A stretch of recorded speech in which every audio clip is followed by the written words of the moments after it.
Aquele que não nascer de novo não pode ver o reino de Deus. João 3:3.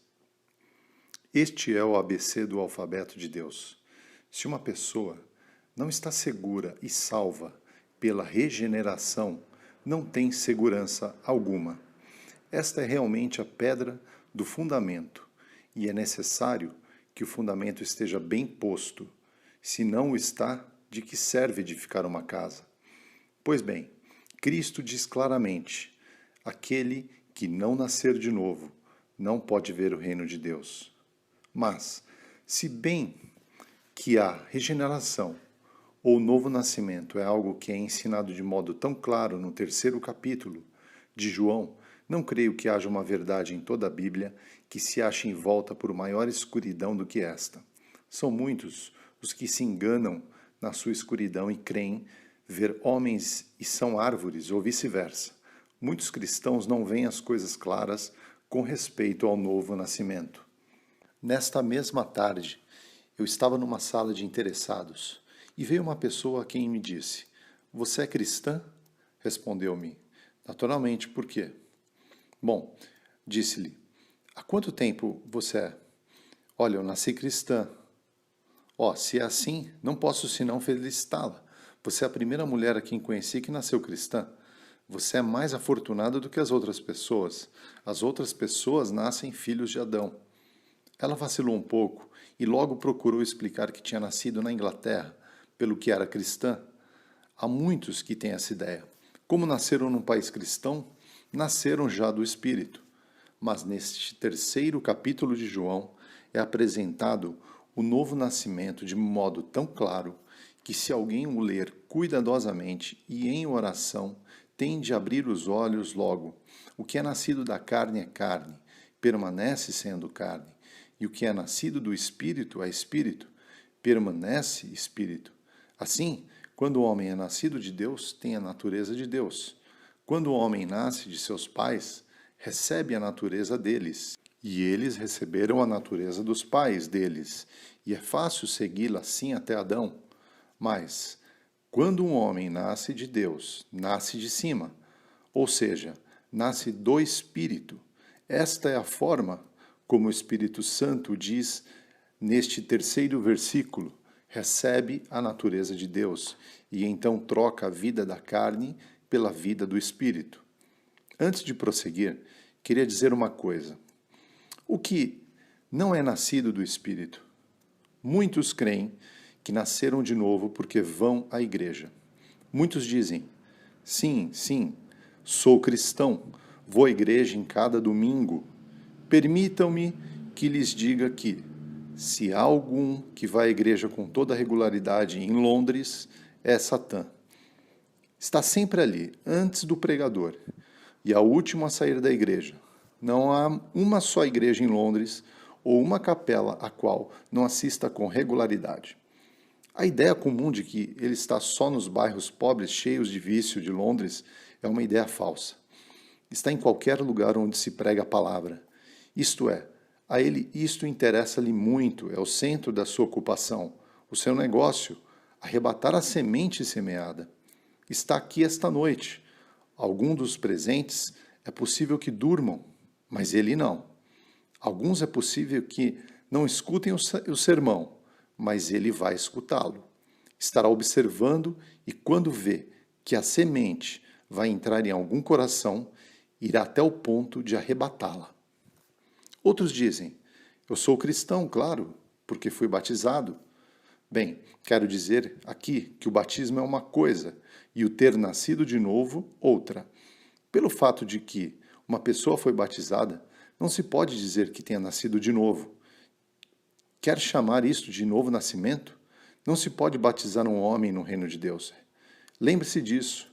Se eu pudesse salvar os homens batizando-os, eu não estaria aqui pregando. Tudo o que precisaria seria batizar as pessoas com um pouco de água, e isso seria muito rápido.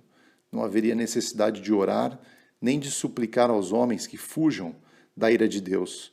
Mas não se pode conseguir que alguém entre no reino de Deus por meio do batismo. O batismo está bem no seu lugar. Não estou agora pregando contra os regulamentos da igreja. Eu estou falando do novo nascimento. E há muitas pessoas, creio eu, que estão enganadas a esse respeito. E porque foram batizadas em algum período da sua vida, creem que isto os fez cristãos. Isto não é o novo nascimento. Isto não é ter nascido de cima e do Espírito. Que Satã não vos engane, amigos, sobre este ponto, porque é uma verdade muito importante e queremos que todo mundo aqui a entenda e esperamos que o Espírito de Deus deixará clara a diferença entre o batismo e a regeneração, ou seja, o ter nascido do Espírito. Há outra classe de pessoas que dizem: ó sim, fiz-me cristão quando entrei para formar parte da igreja. Isto não é nascer de novo. O que tem a ver o novo nascimento com ter passado a ser membro de uma igreja na terra? Há muitíssimas pessoas que pertencem a igrejas e não têm a esperança da vida eterna. Um dos 12, escolhido por Cristo, preferiu, em vez de o seguir, ser um hipócrita e um traidor. Não era leal a Cristo no seu coração.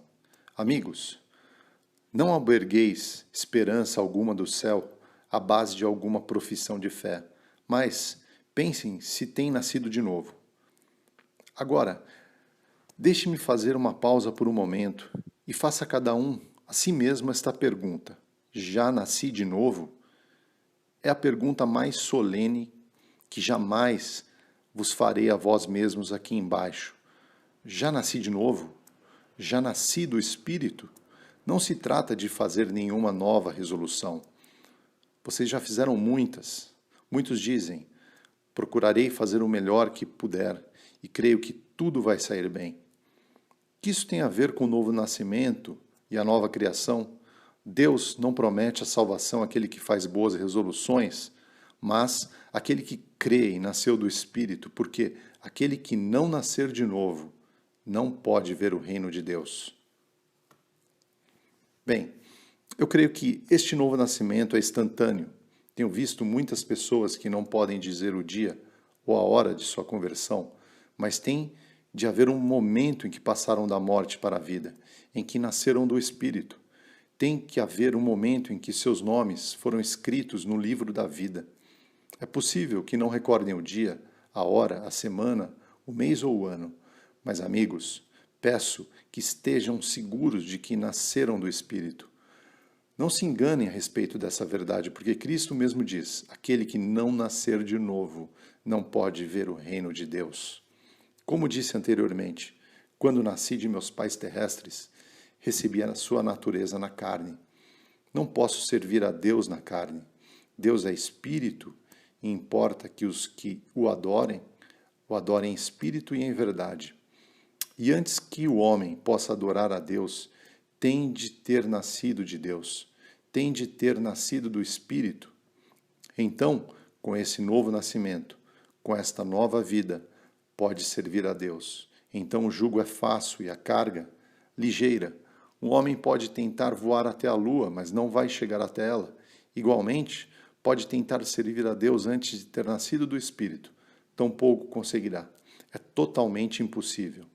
O homem natural está em inimizade contra Deus.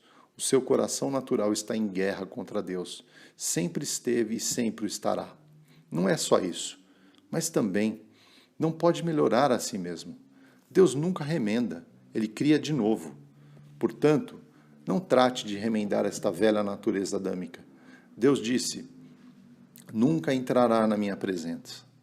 Portanto, Deus descartou, mas ele diz de que forma temos de entrar na sua presença e como temos que entrar no seu reino.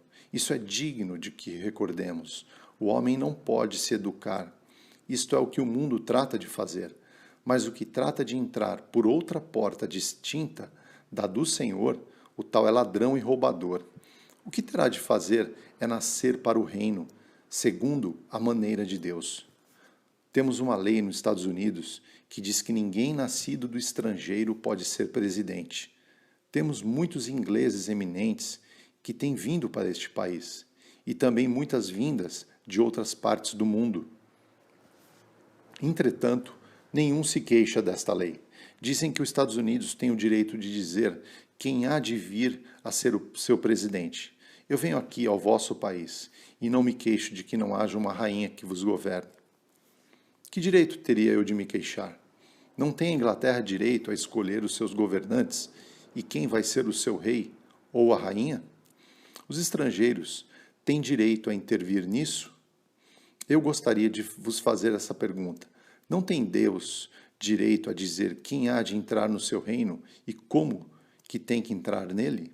Pois bem, amigo, Deus diz-nos que temos que entrar no seu reino por meio do novo nascimento. Temos de nascer de cima, de nascer do Espírito, e então temos uma natureza que olha e se dirige para Deus. Se pões um bêbado dentro do céu, ele não vai se sentir feliz ali. O bêbado não quer saber de nada do céu. O que há de fazer ali? Não achará uísque? Não haverá nenhum dos seus compatriotas? O que vai fazer, diria? Isto é um inferno para mim. Não quero estar aqui. Uma pessoa que não pode passar um domingo na terra com o povo de Deus, o que tem a fazer neste domingo eterno com aqueles cujas roupas foram lavadas e embranquecidas pelo sangue do Cordeiro? Uma pessoa tem de ter uma natureza espiritual antes de ir para o céu. O céu não tem atrativo para uma pessoa, a menos que ela tenha nascido do Espírito. Voltemos agora para o homem a quem Cristo disse estas palavras. Com que frequência me alegro de que Cristo não as dissesse à mulher do poço nem a Maria Madalena. Se as tivesse dito a elas, nós poderíamos ter objetado: esta mulher sim devia se converter. Eu sou uma pessoa moral e não preciso de me converter. A regeneração é para as prostitutas, ladrões ou bêbados, mas os homens de bem não a necessitam. Mas a quem disse Cristo? Disse a Nicodemos. Quem era Nicodemos? Pertencia à seita dos fariseus, que eram o que poderíamos chamar de bispos de então. Nicodemos era um homem de linhagem, um dos signatários da igreja. Tinha tanta consideração ou mais como uma pessoa alguma podia tê-la em Jerusalém, exceto o próprio sumo sacerdote. Pertencia aos 70 juízes dos judeus.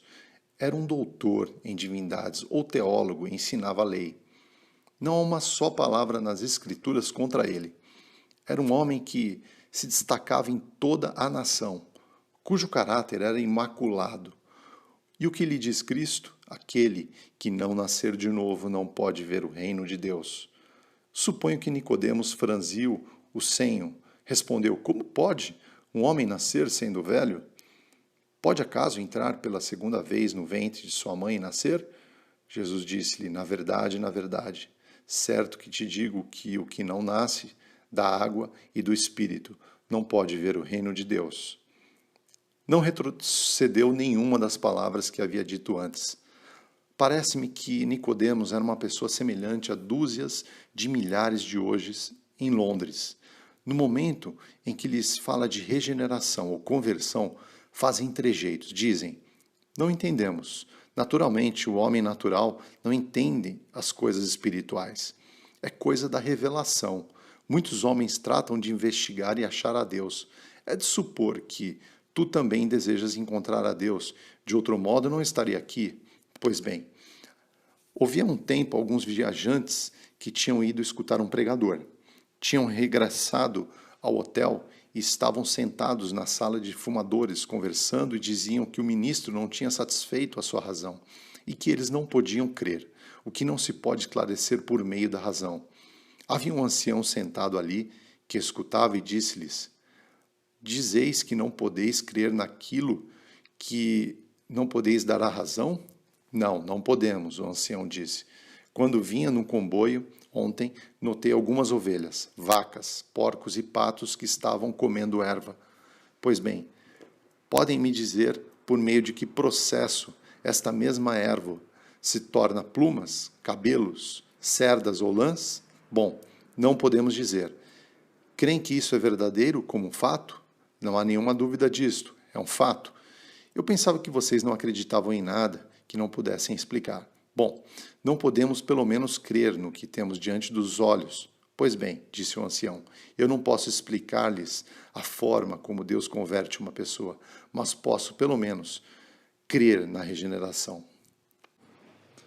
A ilustração deste fato que Cristo usou com Nicodemos foi o vento. O vento sopra onde quer e ouves o seu sonido, mas não sabes de onde vem nem para onde vai.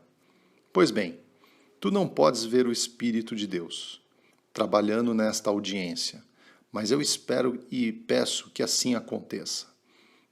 Ele está trabalhando já nos corações de muitas pessoas, acusando-os de pecado.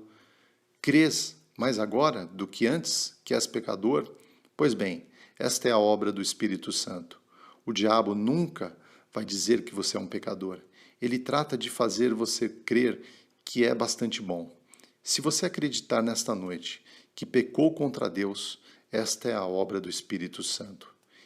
Ele está aqui trabalhando. Não podemos vê-lo, mas há muitos que sabem que ele está aqui. Suponhamos que vocês dizem, não creio no vento. Isso tem que ser tudo imaginação. Tenho 36 anos e nunca vi o vento. É uma loucura dos homens falar do vento. Posso imaginar um menino que diz, eu sei, mas que um homem, sei o que é vento, porque me levou o chapéu no outro dia, dando-lhe voltas e foi parar ao barro. E o tenho sentido também quando me dá na cara. Amigo, pode experimentar o Espírito Santo mais ainda do que o vento? Nunca viu mais claramente os efeitos do vento do que eu vi os efeitos do Espírito de Deus e da obra do Espírito Santo e as centenas de testemunhas que dariam fé do mesmo. Contudo, esse poder invisível faz a sua obra da criação e o poder imenso, mas invisível, de Deus faz a sua obra de modo efetivo na esfera espiritual. É possível que haja aqui algum pobre bêbado que esteja me escutando. Quando chegar na sua casa e seus filhos escutem as passadas do seu pai, que vem bêbado para casa, os pobres vão escapar correndo para se esconder dele, como se for um demônio. A sua esposa começará a tremer. Muitas vezes, o seu braço tem caído com violência sobre o corpo indefeso dela. O homem deveria ter o seu apoio, amparo e defesa, mas é o que a atormenta, o seu verdugo. Seu lar é um inferno da terra. Nele não há gozo. Pode haver alguém nessas condições aqui esta noite, que ouça as boas palavras, de que pode nascer de novo e receber a natureza do céu e o Espírito de Deus. Deus pode dar-lhe poder para lançar o copo infernal para longe de si. Deus vai lhe dar graça para calcar com os pés Satã e o bêbado passará a ser um homem sóbrio. Vai a esta casa 3 meses depois e acha-la-as limpa e acolhedora. Quando te aproxima desta casa, ouves que estão cantando, não as canções dos bêbados, mas tudo é novo agora. O homem nasceu de Deus e canta um dos cantos de Sião. Rocha da eternidade, foi ferida tu por mim. Deixa-me esconder em ti. Ou, talvez ele esteja cantando o velho hino que sua mãe lhe ensinou quando era um menino pequeno. Há uma fonte cheia de sangue, tirada das veias de Emanuel. Os pecadores imersos nela são lavados de todas as suas culpas. O homem tornou-se um filho de Deus, um herdeiro do céu. Seus filhos ficam sobre os seus joelhos, e ele tem os seus braços ao redor do pescoço deles. Aquela casa sombria transformou-se numa pequena Betel na terra. Deus habita agora nela. Sim, Deus tem feito tudo isso, e isso é a regeneração. Logo outros têm estado dizendo, desejaríamos que o Senhor mude e nos dissesse como temos que chegar a ser cristãos. Porque sempre está pregando que não podemos ser cristãos pelo fato de tentarmos ser bons e fazermos novas resoluções. Muitas vezes estivestes numa reunião como esta e decidistes voltar à folha e haveis feito uma nova resolução. Se a fazem e desquebrantá-la, o que é que você tem que fazer? Se é um novo nascimento, o que vocês precisam? Vocês não podem criar uma nova vida. Vocês podem dar a vida a um morto? Toda pessoa sensata em Londres dirá que não. Deus é o autor da vida, e se tiverem o novo nascimento, tem que ter devido à obra de Deus. Quando os cantores do jubileu se achavam no norte da Inglaterra, a minha família foi vê-los, e o meu filho perguntou-me por que não tiravam a cor negra das suas caras. Disse-lhes que era porque tinham nascido negros. O etíope não pode mudar a sua pele, nem o leopardo as suas manchas, tampouco. Tu podes salvar-te assim mesmo? Há um homem moribundo. Você pode injetar nova vida? Ou pode ressuscitar um cadáver dizendo, jovem, levanta-te? Esta é a obra de Deus. A tua alma está morta em delitos e pecados, e só o Senhor Jesus pode dar vida com a sua palavra. É possível que perguntes, e eu não tenho que fazer nada? Pois não, não tem que fazer nada. A salvação foi realizada por outros. Muitos percorrem o mundo em busca de honras ou possessões. A salvação vale 1000 vezes mais do que todas as coisas que o homem possa oferecer nessa terra. Mas ela não se consegue dessa maneira. Deus só tem um preço para a salvação. Quer saber qual é? É sem dinheiro e sem preço. Holland Hill disse que a maioria dos leiloeiros sabe que é difícil conseguir que as pessoas solicitem até chegar ao preço que ele deseja. Mas ele tinha dificuldades para conseguir que as pessoas quisessem baixar até ao seu. O pagamento do pecado é a morte, mas o dom de Deus é a vida eterna. Quem a deseja agora? Digo-te, jovem, tens este dom? Suponhamos que vais até a ponte de Londres e veja uma desgraça, mendigo descalço, sem casaco, nem chapéu, coberto de farrapos e que poucos passos por detrás dele está o príncipe de Gales, que o segue com uma saca de moedas de ouro, e que o pobre mendigo escapa do príncipe correndo como se for um demônio, e que o príncipe está chamando, mendigo, aqui é um saquinho de ouro para ti. Por que diríamos o mendigo escapa como um louco do príncipe de Gales com um saquinho de ouro? Esta é a condição do pecador. O príncipe do céu quer te dar a vida eterna e você escapa dele.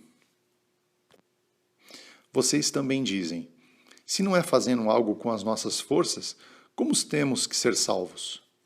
Eu digo, melhor dizendo, as Escrituras dirão, usemos a ilustração que Cristo apresentou a Nicodemos. É impossível achar outra melhor.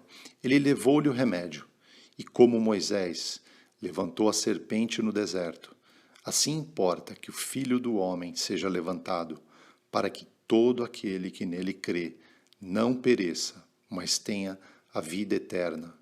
João 3, 14 a 15. Pois bem, este é o remédio. É muito simples, não é? É muito fácil, não é? Simplesmente olhando para o Cordeiro de Deus, agora e sendo salvos. O que diz o grande pregador do deserto? Eis aqui o Cordeiro de Deus, que tira o pecado do mundo. Pode-se apresentar todo o plano da salvação em 2 palavras: dar, receber. Deus dá, eu recebo. Eu me recordo de uma cena que aconteceu depois de uma das terríveis batalhas da Guerra Civil dos Estados Unidos. Eu estava no exército, então, dando assistência aos soldados, e tinha me deitado, passada a meia-noite, para descansar um pouco, quando veio alguém me dizer que um soldado ferido queria me ver. Fui ver o moribundo. Ele disse-me, quero que me ajude a morrer. Eu respondi, te ajudarei a morrer se eu puder. Vou te levar nos meus ombros para o reino de Deus se pudesse, mas não posso. Mas posso dizer de alguém que pode. E falei de Jesus, que estava disposto a salvá-lo e que Cristo tinha deixado o céu e tinha vindo ao mundo para buscar e salvar aos que estavam perdidos. Citei-lhe a promessa atrás de promessa, mas o homem permanecia na escuridão e parecia que as sombras da morte eterna circundavam a sua alma. Não podia deixá-lo. E por fim, pensei no 3º capítulo de João e eu lhe disse, olha, eu vou ler agora uma conversa que Cristo teve com um homem que tinha ido a ele, no seu estado de ânimo, para inquirir sobre o que tinha de fazer para ser salvo. Li esta conversa ao moribundo, e ele estava deitado, com os olhos cravados sobre mim, e cada palavra parecia entrar no seu coração que estava aberto para receber a verdade. Quando cheguei ao versículo que diz: "E como Moisés levantou a serpente no deserto, assim importa que o Filho do Homem seja levantado, para que todo aquele que nele crê não pereça, mas tenha a vida eterna." O moribundo exclamou: "Pare! Está isso escrito aí?" "Sim, está." Então disse-me: "Leia-me isso outra vez." Li pela segunda vez. O moribundo juntou as mãos e disse: "Bendito seja Deus por isso. Por que não lê isso de novo?" Li todo o capítulo, mas antes de ter terminado, ele já tinha fechado os olhos. Parecia ter perdido todo o interesse no resto do capítulo. E quando terminei, tinha os braços dobrados sobre o peito, com um doce sorriso na cara. Todo o desespero e remorso tinham desaparecido. Tremiam-lhes os lábios, e ao inclinar-me sobre ele, ouvi que sussurrava fracamente: "E como Moisés levantou a serpente no deserto, assim importa que o Filho do Homem seja levantado, para que todo aquele que nele crê não pereça, mas tenha a vida eterna." Abri os olhos e fixou com calma a calma da morte sobre mim e disse-me: "Me basta, é tudo o que eu quero." E ao cabo de poucas horas, apoiada a cabeça sobre a verdade desses 2 versículos, empreendeu a marcha num dos carros do Salvador para ocupar seu lugar no reino de Deus. Ó pecador, você pode ser salvo agora se quiser. Olha e vive, que Deus ajude a cada um aqui a olhar para o Cordeiro de Deus que tira o pecado do mundo.